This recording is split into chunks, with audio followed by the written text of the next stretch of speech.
think that also puts him in the same timeline as like people like Isaiah and Hosea, and so and that's interesting because that's a time period where the world just kind of just shifts in its paradigm for all these ideas.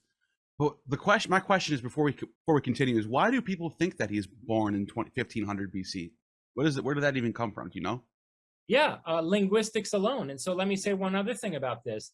There is no other evidence based really, upon which to base this thesis other than linguistics.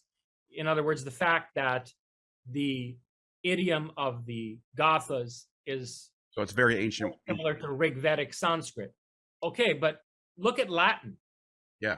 So, we have René Descartes in the 1600s, late 1500s, early 1600s, early 1600s. We have René Descartes composing in Latin. That's true. Latin was used by, scholars throughout the whole Middle Ages, 1,000 years after the fall of the Roman Empire, and of Latin having been used as a living spoken language. So, okay, and Latin before the Common Era, Cicero's writing in Latin. Exactly. So Latin was a dead language for 1,000 years or more. Point. By the time that it was still being used as a language that would confer a degree of scholastic authority on a person composing a text, either theological or intellectual authority was conveyed by composing in this dead language of Latin. So why wouldn't we think that a Mede or Persian, it's debatable which Zarathustra was, he was an Iranian in any case, these are two different branches of the Iranian family, the Medes and the Persians, and the Scythians. These were the three major branches, okay, of the Iranian family in those days.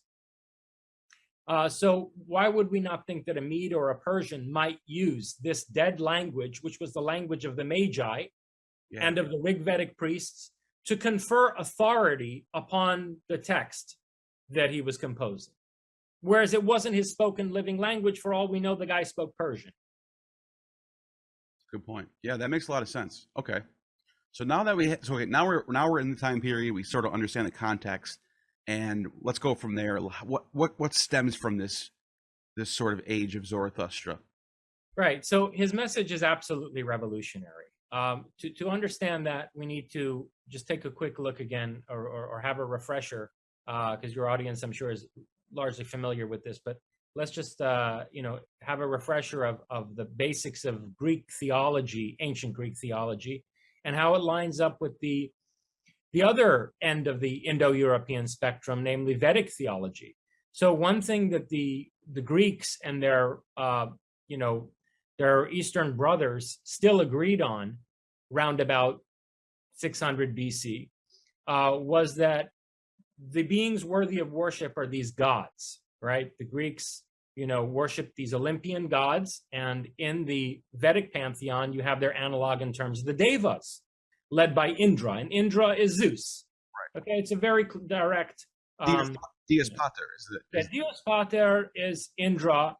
And, so the Olympian pantheon and the Vedic pantheon are very much, the same, and they devolved from a primordial Indo-European religion, a single primordial Indo-European religion. We know this through linguistics and anthropology and archaeology. Just the fact that Dies Pater shows up in Spain and Italy and also all the way in India, there you go. You have a clear something to look at. You have tangible something to look at that shows you this is a widespread ancient language that's spread across the entire hemisphere.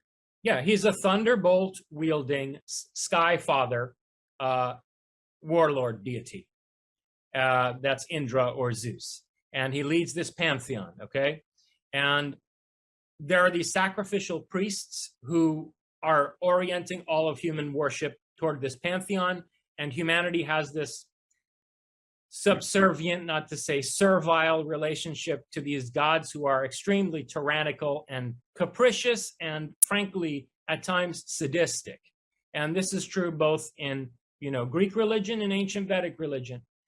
And then there's another class of beings that you see both in Greek religion and Vedic religion, and those are the Titans. And these Titans are opposed to the gods. The Vedic people called them Asuras. And this is very significant because the chief deity of Zarathustra is Ahura Mazda.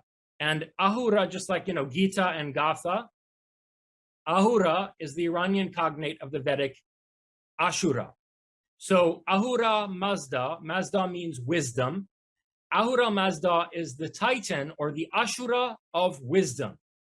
So right away, what Zarathustra is doing is inverting the entire theological worldview of the Indo-Europeans 180 degrees. He preaches in the Gathas that the Devas are sadistic, tyrannical, and above all, deceptive. He says that their chief attribute is duruj, or the lie. They're great deceivers, and they're oppressors of mankind. And above all, they're trying to deny us wisdom and knowledge. So we ought to align ourselves with titanic wisdom and rebel against these gods. So it's a message of insurrection that we find in the Gathas. Insurrection against the entire heavenly order, which was common to the Greeks and the Vedic people. Okay? So you can see why this guy had to flee for his life. Right. Yeah. Now, So, who would if Ahura Mazda which is there a god in the ancient Greek pantheon that relates to? hell yeah, there is. Hell yeah, there is. I guess. Is it Aranos? No. Okay. But it's interesting because I'll say something about Uranos later in a moment, in response to this. But okay, so let's lay this out really briefly for a minute. And I'm going to come back to these attributes of Ahura Mazda momentarily, but just to answer your question. First of all, we've got the name Titan of Wisdom. Okay, who's a Titan? Who's associated with wisdom? Second, the chief attribute of Ahura Mazda is forward thinking or thinking ahead, sepanto minu, and I'll come back to this. Thinking, whoa, wait a minute, thinking ahead. And number three, what is the element that symbolizes cosmic order? That's an expression of the mind of Ahura Mazda? Fire, an ever-burning fire. I got it. Oh, okay. So who is Ahura Mazda? Prometheus. Yeah. Okay. Clearly, Ahura Mazda is a philosophical concept that's been developed on the basis of an older Indo-European myth of Prometheus, which you find in its original form, not in Greece, but in Iran. He's the creator too. Yeah, and he's the creator. He's the creator of mankind. Okay, he's the creator. He created us in his image. People forget about that. To think for ourselves and not to worship these tyrannical Olympians. We'll come back to that. Sure. But the myth of Prometheus, a lot of people might not realize, doesn't come from Greece. It comes from Iran originally. The whole Caucasus was part of Iran until the Russian czars took it from Iran in the 1800s. Wow, that's a long time. Okay, so the Caucasus is the cradle of Iranian civilization. And the myth of Prometheus in its original form is still found in the Caucasus in terms of the cult of Amirani. There's this figure called Amirani, and he's clearly, if you look at the structure of the myth, he's Prometheus, and they still worship him in the folk religion of Georgia. And there are statues of him in the countrysides of Georgia and the Caucasus Mountains, where, of course, Prometheus is chained. In the myth, Prometheus, when he's punished by Zeus, he's chained to the Caucasus Mountains, right? And so the whole ancient Indo-European fire cult of Prometheus, I believe, was the raw material with which Zarathustra was working when he developed this philosophically complex notion of Ahura Mazda. That's fascinating. But I mentioned forethought. So Ahura Mazda emanates 7 powers or 7 facets of his divine intelligence. And these are called the Amesha Spentas. And the fact that it's 7 is going to be relevant to our discussion of Zarathustra's influence on Gnosticism. Okay, so bear that in mind. So there are these 7 powers, and the foremost of these is Sepanto Minu, which, as I mentioned, is translated into Greek as Prometheia, forward thinking, thinking ahead. The progressive mentality is one good translation of it. Sepanto, progressive, forward-oriented. Minu, mentality, mind. Sepanto Minu. And this is the foremost of the 7 powers that express, Ahura Mazda in the cosmos. The second one is something called Asha Vahishta. And Asha became Arta in the language of the Persian Empire. And this means cosmic order. It's basically the Greek notion cosmos, which, by the way, had not been formed yet at that time. It's going to be formed, as we'll discuss, in Heraclitus. So this notion of cosmic order is the second manifestation of this, of Ahura Mazda, Asha Vahishta. It means the best order, literally. That's the translation of it. Asha, order, Vahishta, the best, namely cosmic order. Then we've got, and very significantly, let me not gloss over the fact that Asha Vahishta is symbolized by fire. That's the ever-burning fire, which always changes its forms, but it's the same substrate. In other words, energy. Energy, the cosmos is basically as ever-transforming energy. Is this that monad that people attribute to his teachings? We'll get into that. I think that in my view, Zarathustra is neither a monist nor a dualist. Okay. His view is more nuanced than that. But I think that his view influenced both monism and it influenced both the Valentinian type of Gnosticism and also the Manichaean dualistic type of Gnosticism. Okay, so then the third one after Asha Vahishta, we could say is Vohumana. And Vohumana means the best thinking, the best thinking. And notice Humana in Vohumana, Humana becomes humanitas. Vohumana, the best thinking, is the means whereby we become truly human. Unless you cultivate Vohumana, you're not really a human being. You're an animal that walks on 2 legs. Okay, so this notion that became prominent in the Roman Empire of humanitas being something that is not necessarily inherent, shouldn't be taken for granted, but something that has to be, cultivated. This is a notion that goes back to Zarathustra's concept of Vohumana, one of the 7 Amesha Spentas or emanations of Ahura Mazda. Then we've got Haurvatat, and so there's a certain internal logic to this. When you cultivate Vohumana, or the best thinking, you are aligning yourself with Asha Vahishta, with cosmic order.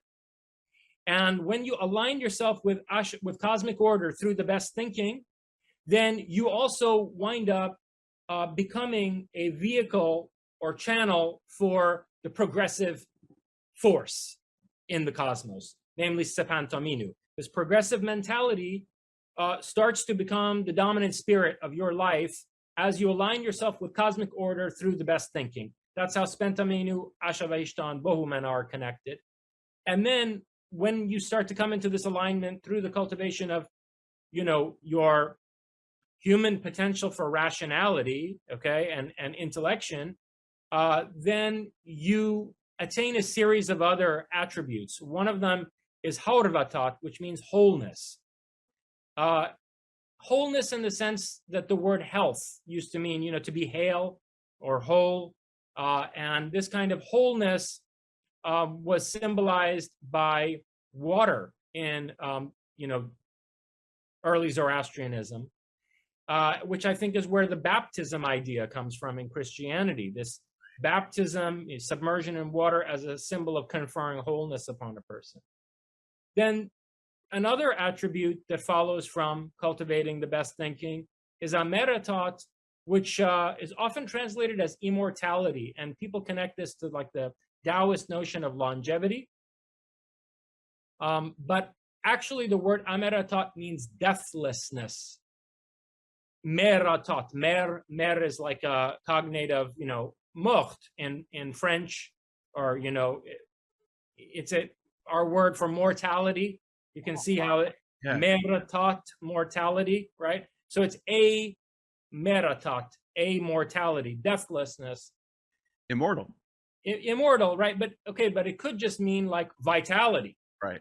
Right? But coming from out of the power and grip of death and being very vital. So vitality and wholeness coming from cultivating the best thinking. And then this is where you get the idea of apotheosis later on in these Gnostics. Makes sense. Yeah.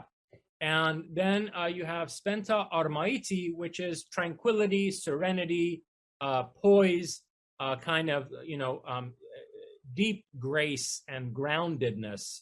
And whereas Ameratat is symbolized by vegetation, spenta armaiti is symbolized by the earth, the element of earth. So grounded serenity and tranquility coming from being well-rooted through, the cultivation of the best thinking and the wholeness or health and vitality that comes from it. And then finally, Vohu Kshatra is the last of these 7 attributes or emanations of Ahura Mazda.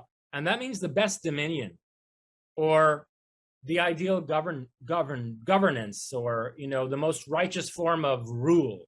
And so this is another thing which, if if we can keep it in mind to come back to, is important in terms of teasing out the distinctions between Zarathustra's teaching and the various forms of Gnosticism that were deeply influenced by it. Because in Gnosticism, and we can flesh this out later, there is this inherent critique of power, where all power is archontic, and generally all political regimes are inherently bound for corruption and so forth. Not so in Zarathustra's vision. In Zarathustra is the first utopian, and he believes that there can be an ideal form of government based on the governance of the wise, from which Plato later gets his idea of the philosopher kings and so on and so forth. Right. These are the 7 major attributes of the teachings of Zarathustra.